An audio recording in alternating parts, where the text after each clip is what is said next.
Señoras y señores, me alegro, buenos días. Es día 7 de febrero. 7 de febrero, ya hemos comido una semana a este mes, ya le quedan menos días al segundo mes del año. Fíjense ustedes, lo que son las cosas. Bueno, la última hora de los terremotos, Turquía y Siria, apunta a una cifra de 4.300 fallecidos, aproximadamente 17.000 heridos, todo ello es, como pueden imaginar, enormemente circunstancial, temporal.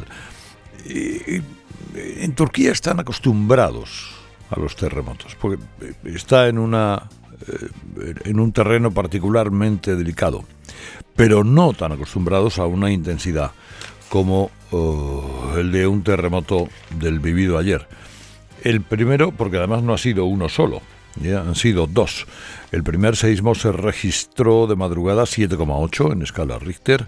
Horas después, cuando estaban en el desescombro, llega el segundo. No era una réplica, era otro terremoto, un seísmo de 7,5.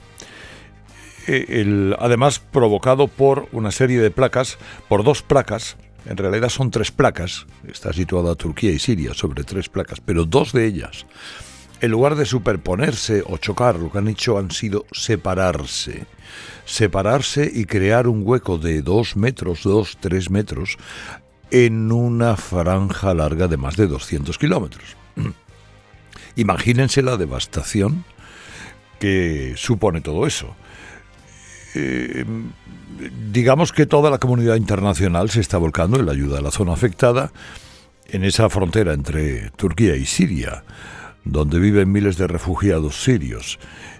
Y nos fijamos en Turquía porque tenemos imágenes de medios de comunicación, redes sociales, pero todavía puede que la situación sea peor en Siria, dentro de Siria. Ayer hablábamos con algunos que vivían en Alepo, que no es la capital de Siria, pero sí es la ciudad más poblada de Siria, y contaban cosas ciertamente pavorosas.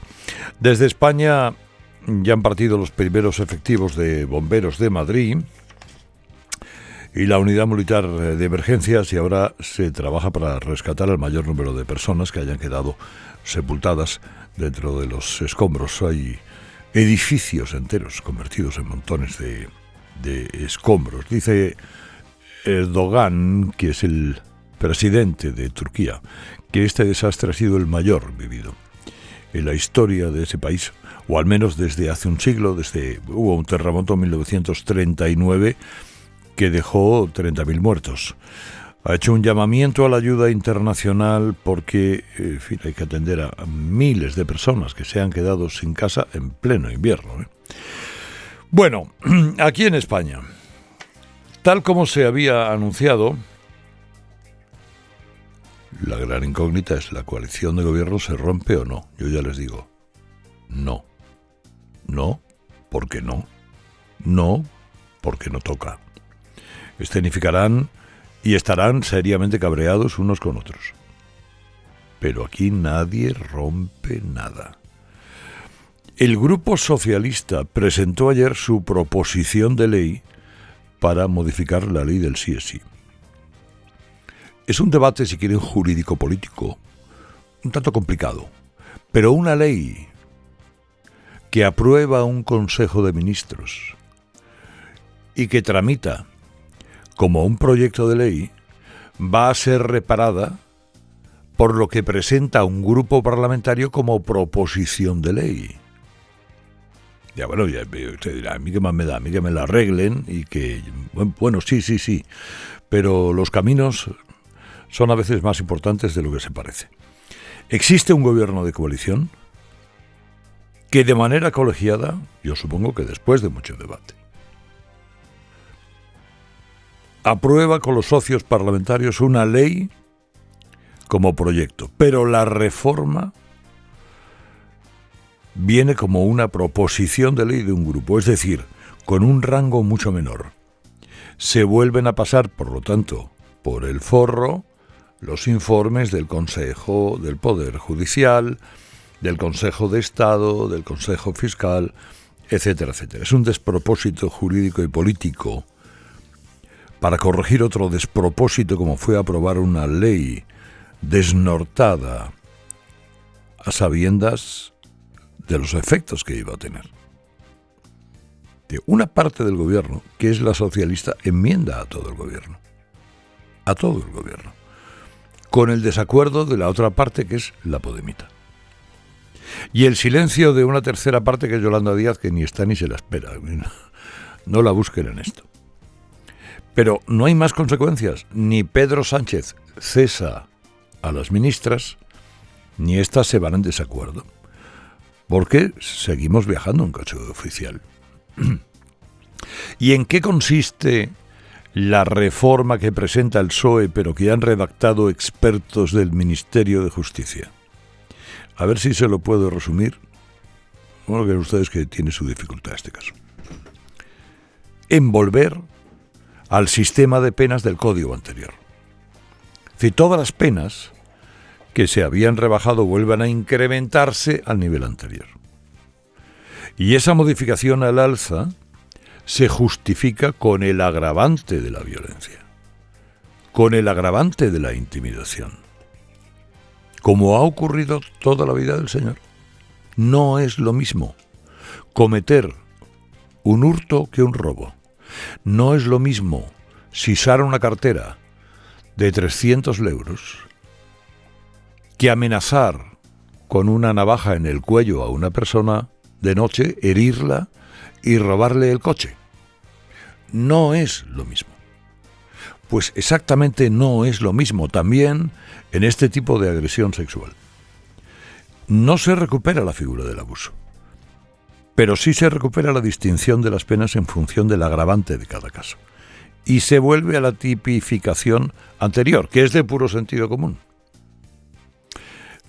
Salvo para estas chaladas del ministerio, que no, en fin, no es lo mismo siendo censurable que te metan una parmetada en el culo en un autobús, o los célebres rabinos, que son los del autobús que ya se pueden imaginar lo que hacen, lo que arriman, a una agresión con violencia y violación. Bueno, no es lo mismo. Todo es agresión, claro que sí.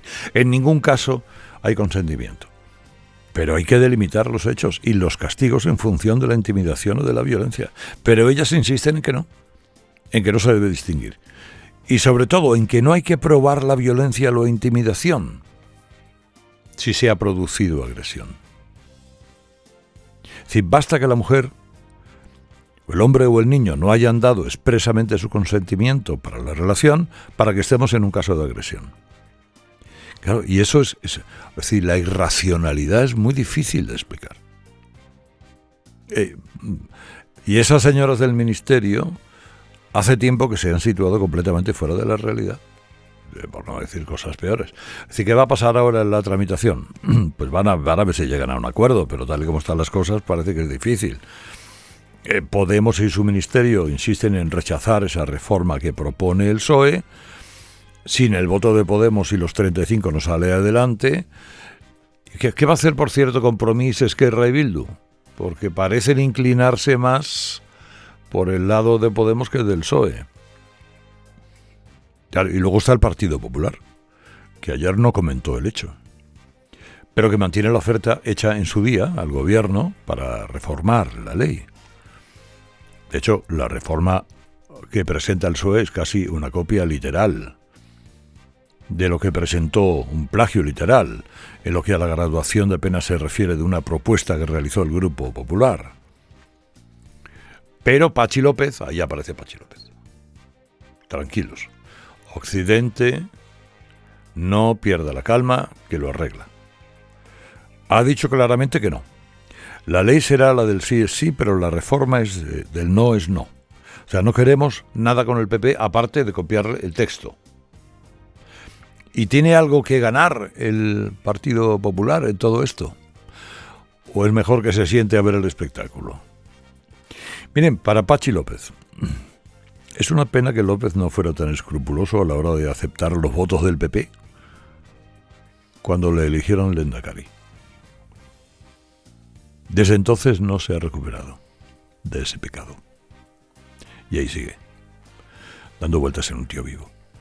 Bueno, todos los guantazos son posibles en este gobierno que es 13 rube del Percebe, y los violadores y los pederastas se siguen beneficiando de una ley que ha sido la quinta esencia del feminismo, ¿verdad? Pues más bien ha sido una chapuza.